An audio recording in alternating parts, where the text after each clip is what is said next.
a cross-party report has been published, and basically, among other recommendations, it says that asylum seekers should be given the right to work after 6 months and get greater access to public services. What do you think to that at home? Tell me your thoughts. But Aaron Bastani, what do you think to it? I disagree with this in so much as I don't think it should be 6 months. I think it should be sooner. Oh. Yes. I think they should have access to, obviously, the NHS, but things like job seekers allowance or disability benefit, I obviously don't agree with that. I think it would be very strange for somebody to travel by foot from Iranian Kurdistan all the way to England and somehow say they're not fit to work. So I think if, for instance, you have somebody who's a qualified car mechanic, they're very good at that, and they're saying, I'm willing to do that, and they're going to be a net contributor to the exchequer, I have no problem with it because of this one reason. We want to create as many incentives as possible for people to stay inside the system. You were speaking on GBNews yesterday to Victoria Atkins, not you, a colleague of yours, about this whole Rwanda setup. What we have allowed is 60% of the people who would be going to Rwanda have basically gone into the grey economy. And one of the ways you can reduce that is by saying, well, look, you can work while your application is being processed, and those people are much less likely to do a runner. Now, I appreciate many people watching this will say, no, we want them all to go, blah, blah, blah. The point is, 40,000 people came here last year. You want as few of those as possible to go into the grey economy. I think letting them work is probably part of that solution. I have a very strong response to that, but let me hear from Peter first. Well, in a way, I don't much care because it doesn't. It's all fiddling around in tiny ways with a gigantic mess. The problem with it for me is this.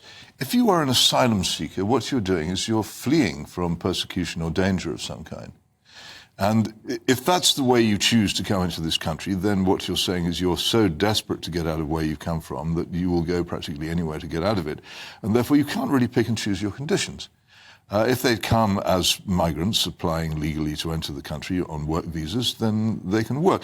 I completely accept that this is wholly broken down, that the whole system of asylum has been so totally abused over so many decades that it's no longer true.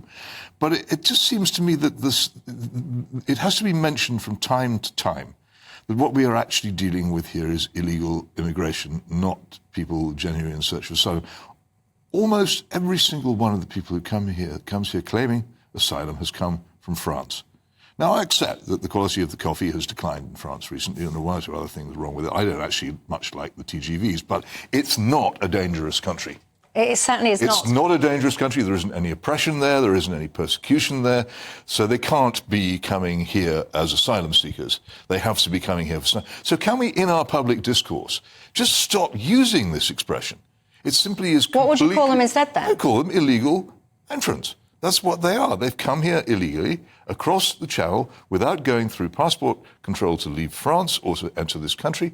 They've come here, and they've come here claiming to be something which they plainly, axiomatically are not, because unless people are going to come to me and say France is an unsafe country, you cannot say that these people are seeking asylum. How do you do it? How can you do it? And whenever I say this in any kind of public forum, where there are people in favour of unlimited immigration present, they fall silent because they cannot think of any response to this. So I'd be fascinated to know if there's anybody who can tell me why it is that we have to carry on pretending that these people are asylum seekers when they aren't. Do you have an answer to that? Yeah, well, there's something called the Dublin Arrangement, which pertains to the European Union. So, of course, many people coming into Europe are coming via Greece. They're coming via specific states. Mm-hmm. Now, using the logic that Peter's just said there, it's very logical. Presumably you think all those people should just stay in Greece. Now, the Greeks, of course, wouldn't particularly like that, or Greece and Italy, actually, is the main point of entry for many of them, which is an argument... Can I just check that... Please. You can't... You said presumably that's what I think. That's not what I think. Well, no, let's say so. The point is, most of them come through...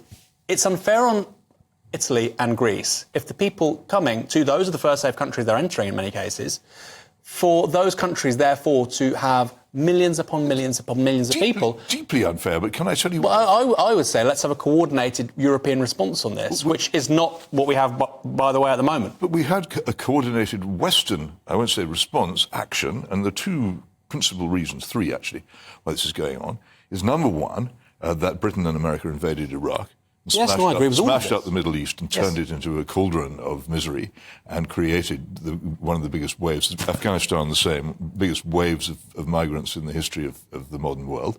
And then David Cameron went and destroyed the government in Libya with no idea how to replace it and created a second wave. And then the Americans went in indirectly, but they did, into Syria and did the same thing again. And the source of all this, fundamentally, is foolish, illiterate Western meddling in parts of the world we didn't understand, which has caused this great wave of migrants trying to better themselves. Completely agree with that. And so you can't. It's not good for Greece. Once people have arrived, no doubt, some sort of measures need to be taken to make sure that people are settled. But they shouldn't be on their way in the first place, and the reason for this vast movement of people is mistaken warlike policies by governments which should have known better, which they continue to pursue. And, of course, the next stage has been refugees from Ukraine. I want to pick back up on what you said at the start, because I thought it was absurd. When you say, I completely disagree with you, when you say, I don't think it should be 6 months, it should be sooner, and then you say, obviously, they should have access to the NHS and so on and so forth. Well, healthcare. You wouldn't want somebody dying because of a workplace injury and, OK, that's fine, your arm's fallen off. Well, they wouldn't have a workplace injury if they're not able to work, would they? But my point is... They already have that, though, by the way. They already have access to NHS healthcare. And so they should. They have to have it, because you can't deny healthcare to people. No, I don't think our NHS should be an international health service that anyone can just illegally enter the country, rock up with whatever ailment and use the NHS. But let me ask you this.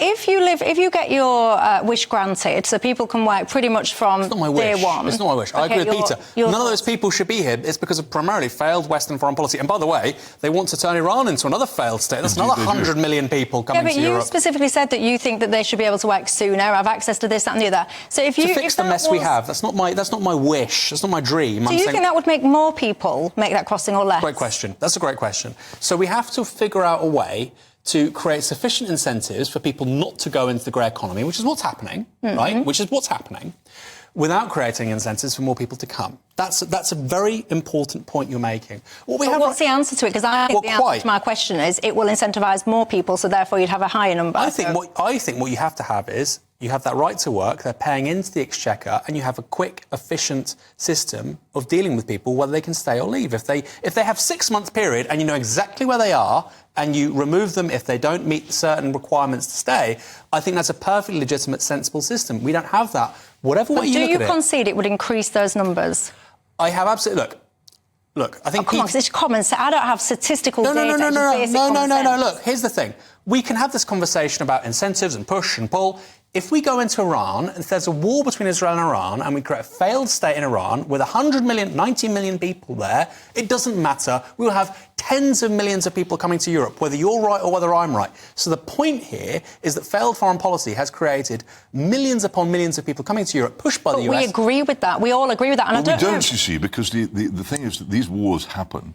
And each time they happen, they begin generally with widespread public support, and people say, "Oh yes, we have to go and deal with the fascist Saddam. We have to go and take out the Taliban in Afghanistan, or whatever the pretext is." And off our armed forces go and chew up whatever country it is.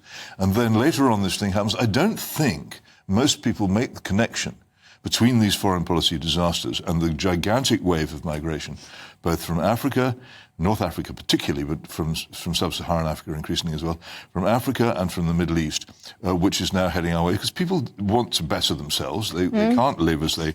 You look at what it was like living in say, Latakia in Syria before the Western powers destabilized that country. People lived perfectly prosperous, reasonably stable lives, and then suddenly their homes were destroyed and their country became a chaos.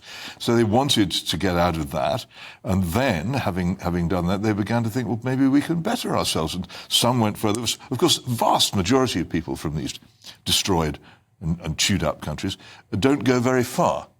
They can't get very far. They go to the neighbouring country, or they go to a different part of their own country, but there will be significant numbers who come across. And David Cameron's contribution to all this in destroying the Libyan government is huge, because it was Gaddafi who actually controlled the southern shore of the Mediterranean and prevented that from being a road for illegal migration.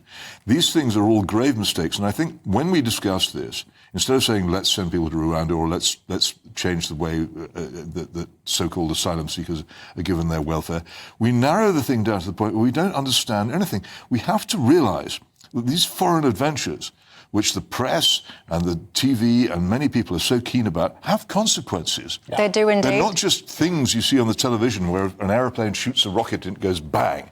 It's something which will reverberate in your society, maybe in your street, for 20 or 25 years. Indeed, and I'll Stop come on doing to it.